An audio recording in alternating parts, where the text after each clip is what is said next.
बेफोरो जेबो मिनिं गैया बेफोरबायदि जेबो बे खोथाफ्रा जेबो ओंथि गैया मानोना आग्रासुनि लिडारफ्राबो मोजाङै मिथिगो दा बिथांमोना जेफोर खोथाफोरखौ बुंदों बेफोरो जास्ट मोनसे गावसोरनि गोजोननाय लानो थाखाय आरो गावसोरखौनो मिसलिड खालामनो बुंनाय खोथा भारत सरकारा आसामनि कुनु मोनसे ओनसोलखौ लानानै कमतापुर रायजो दानाय नङा आरो आसाम सरकाराबो बेखौ हगारनाय नङा ना बड'लेण्ड सरकारा हगारगोन ओंखायनो बिथांमोननि मायबा जायोबा बे वेस्ट बेंगलाव जानो हायो आरो वेस्ट बेंगलाव माबा मोनसे जाथों जोंहा बेखौ बुंनांगौ गैया खिन्थु जोंनि ओनसोलखौ लानानै कुनु कारनाव बेबायदि मायबा मोनसे कमतापुर माबा दानायनि कुनु चान्स गैया हा मेला खुंफुंनायाव मंडलिफोरा गोबां माने रां दालालि खालामदों होननानै रायजोफोरा अजद दिखांगासिनो दं बेबायदि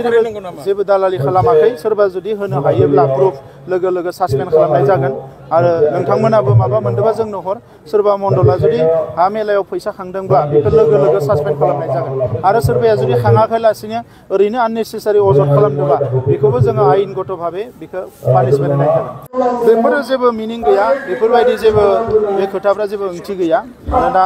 आग्रासुनि लिडारफ्राबो मोजाङै मिथिगो दा बिथांमोना जेफोर खोथाफोरखौ बुंदों बेफोरो जास्ट मोनसे गावसोरनि गोजोननाय लानो थाखाय आरो गावसोरखौनो मिसलिड खालामनो बुंनाय खोथा भारत सरकारा आसामनि कुनु मोनसे ओनसोलखौ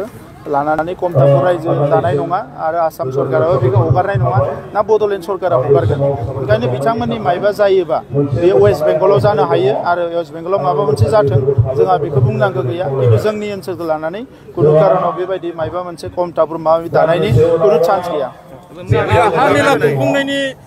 हा मेला खुंफुंनायाव मंडलिफोरा गोबां माने रां दालालि खालामदों होननानै रायजोफोरा अजद दिखांगासिनो दं बेबायदि